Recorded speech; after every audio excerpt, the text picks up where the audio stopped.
సోనం వాంగ్చుక్. అసలు ఎవరు ఈ సోనం వాంగ్చుక్? ఎందుకంటే ఒక పక్క పిఓకే పాకిస్తాన్ బార్డర్ షేర్ చేసుకుంటది, ఇంకో పక్క సోనం వాంగ్చుక్ గురించి మీరే చూసేయండి. సోనం వాంగ్చుక్. అసలు ఎవరు ఈ సోనం వాంగ్చుక్? అసలు ఎందుకు హంగర్ స్ట్రైక్ చేస్తున్నాడు? ఆగస్ట్ 5, 2019 లో ఆర్టికల్ 370 రద్దయినందుకు గాను లదాఖ్ ని యూనియన్ టెరిటరీగా డిక్లేర్ చేసినందుకు గాను ఆ డెసిషన్ ని వెల్కమ్ చేస్తూ నరేంద్ర మోడీ గారిని అప్రిషియేట్ చేశారు. మిత్రమా, ఇప్పుడు చాలా జాగ్రత్తగా వినండి.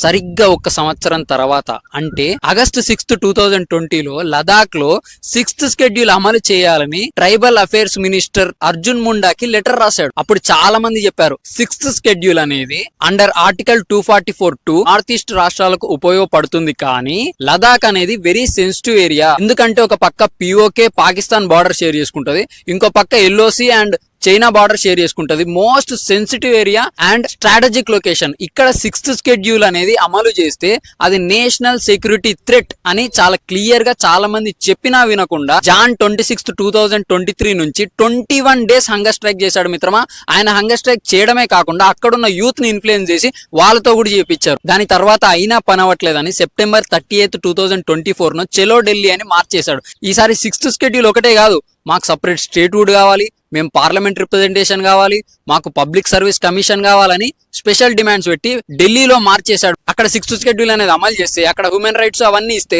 వాళ్ళు గొడవ పెట్టి మనకి బార్డర్ లో ఎల్ఓసి అయినా చైనా అయినా పిఓకే అయినా పాకిస్తాన్ చాలా ఇబ్బంది అవుతుంది.